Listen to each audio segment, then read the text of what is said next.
Bonjour à toutes et tous et bienvenue dans Les Pions sur la table, mesdames et messieurs. Aujourd'hui, nous allons parler des bâtisseurs du Moyen-Âge. Alors, il s'agit d'un jeu de gestion-construction ultra simple. Donc d'ores et déjà, je peux vous dire que c'est un jeu que je conseille énormément si vous devez initier vos amis, vos parents, à n'importe quel néophyte de la chose ludique. C'est un jeu qui est extrêmement facile à expliquer, rapide et efficace. Aujourd'hui, on va construire des chapelles, des écuries, des châteaux forts. On va embaucher des apprentis, des manœuvres, des compagnons. Tout ça en un minimum de temps et de prise de tête. Les bâtisseurs Moyen-Âge est donc un jeu de Frédéric Henry pour 2 à 4 joueurs à partir de 10 ans et des durées de partie annoncées d'environ 30 minutes et il faut dire que c'est tenu. Installez-vous confortablement mais pas trop quand même parce qu'il va falloir qu'on se mette au boulot. Pendant ce temps, moi je pose les pions sur la table.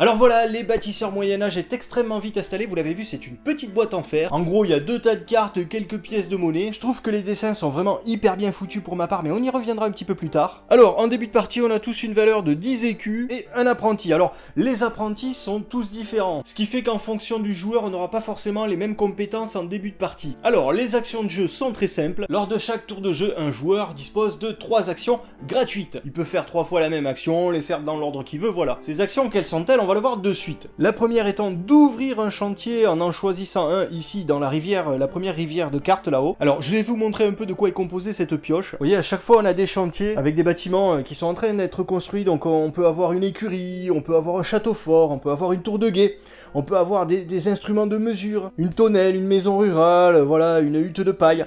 Il y a des petits ponts, il y a des lavoirs, il y a un peu de tout. Donc ça c'est la face chantier qui est déjà très belle. Et donc si on retourne ces cartes, on va voir ici les bâtiments finis. C'est vraiment très beau. Moi au niveau des illustrations, je trouve que c'est très coloré. C'est vraiment le style d'illustration qui me plaît beaucoup. Alors je vous l'ai dit, donc ma première action ici, je peux ouvrir un chantier. Donc je choisis une carte, admettons ici la chapelle, voilà. Et je vais poser ça devant moi. Donc j'ai ouvert un chantier, mais bien sûr il ne va pas se faire tout seul. Ici, si on regarde un petit peu la carte, on voit que ce chantier va nécessiter 3 compétences en pierre, 2 compétences en bois, 2 compétences en ingénierie et 3 compétences en tuiles toit quoi. Charpente si vous voulez. Donc pour compléter ce chantier, eh bien il va falloir que j'envoie des ouvriers travailler dessus. Ça tombe bien, j'ai déjà un apprenti qui est plutôt doué en bois et en tuiles. Alors plutôt doué, tout est relatif. Hein. Il a une barre en bois, une barre en tuiles. Bon, c'est qu'un apprenti, hein, c'est un stagiaire. Mais donc la deuxième action que je vais pouvoir faire, eh bien c'est d'associer ici un ouvrier à un chantier, l'envoyer travailler sur le chantier. Alors lorsque j'envoie un ouvrier travailler sur un chantier, eh bien il va falloir que je le paye bien entendu, il va pas faire ça gratuit. Donc on a ici le coût de l'apprenti. Donc le coût de mon apprenti est toujours le même quel que soit le chantier. Il sera payé ici 2 écus. Donc voilà, je paye cette somme, je cale ici mon apprenti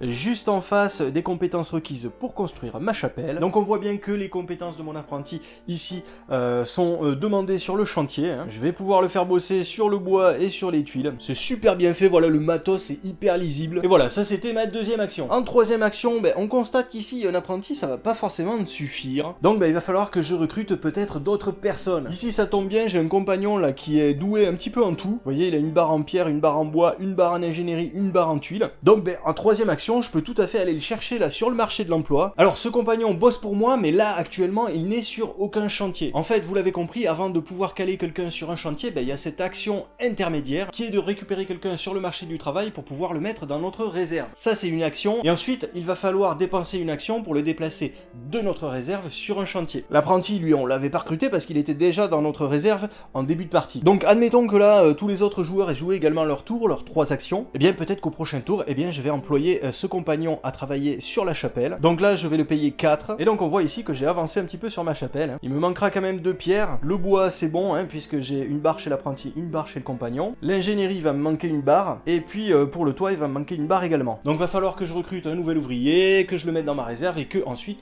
je l'envoie sur le chantier. Une fois que ce chantier sera terminé, je retournerai ma carte chapelle ici. Alors on voit bien ici ce que va nous rapporter la chapelle une fois terminée. On voit qu'il y a une somme en argent, donc ça va nous rapporter 18 écus. Et puis ça nous rapportera surtout 5 points de victoire. Ici les couronnes. Faudra quand même garder un œil dessus parce que lorsqu'on atteint 17 points de victoire, eh bien la partie se termine. Alors c'est très important de savoir qu'un ouvrier ne peut pas être engagé sur un autre chantier à partir du moment où il est déjà en train de travailler quelque part. Donc faites attention quand vous ouvrez un chantier, parce que si la masse de travail est très conséquente, vous risquez de monopoliser beaucoup d'ouvriers pendant que vous passez à côté de petits chantiers qui pourraient vous rapporter. Ça c'est l'erreur de débutant classique, c'est-à-dire allez je m'attaque au château fort ou à l'aqueduc avant de passer par des étapes intermédiaires, parce qu'ils se disent waouh ça apporte je sais pas combien de points de victoire, c'est génial. Puis le mec va passer toute sa partie à essayer de construire son château fort sans jamais avoir les fonds. Quand j'ai terminé un chantier, eh bien les ouvriers reviennent dans ma réserve et donc je pourrai les réattribuer ailleurs. Alors je le disais tout à l'heure, mais il n'y a pas que des bâtiments à construire, il peut y avoir des outils qui vont beaucoup nous aider pour la suite. Vous voyez ici par exemple j'ai une grue. Donc la grue, vous voyez,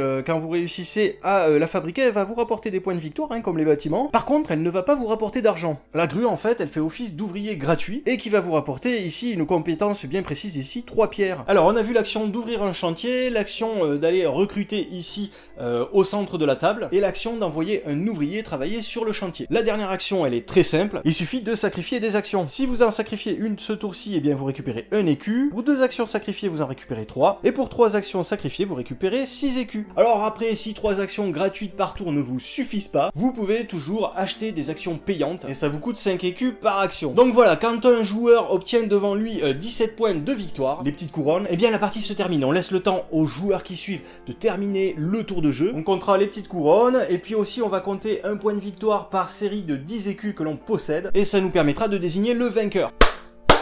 Donc voilà, les bâtisseurs Moyen-Âge est un jeu très malin, très rapide, très facile à comprendre. Il prend pas de place, il est vite installé, il est un petit peu vite joué, c'est-à-dire que 17 points de victoire ça arrive très vite. Et personnellement, je conseillerais d'aller un petit peu plus loin, parce que sinon vous allez être un peu frustré quoi. C'est vrai, 17 points de victoire c'est là où tu commences un petit peu à bâtir ta ville. En fait, devant toi t'as 5, 6, 7 bâtiments et outils, donc c'est pas lourd. Et il y a assez de cartes en fait dans les 2 pioches, hein, que ce soit les ouvriers comme les bâtiments, pour pouvoir aller un petit peu plus loin. Donc voilà, n'hésitez pas à vous fixer un objectif un petit peu plus élevé, votre plaisir n'en sera que plus grand. Donc est-ce que je vous recommande les bâtisseurs Moyen-Âge? Ben forcément. Pour moi c'est un incontournable parce que voilà, si vous voulez initier quelqu'un, et même de jeunes enfants en fait, aux jeux de gestion, aux jeux de city building, ben là vous avez un petit peu la boîte parfaite. Et puis même si vous-même vous n'êtes pas un néophyte en jeu de plateau, et ben voilà, un petit bâtisseur de temps en temps, sans prise de tête, ça fait énormément de bien. N'hésitez pas à venir faire un petit tour sur la page Facebook, la page Twitter, la page Tipeee de l'émission. Et en attendant de nous retrouver pour une prochaine vidéo, je vous dis à bientôt, et n'oubliez pas entre-temps de mettre les pions sur la table.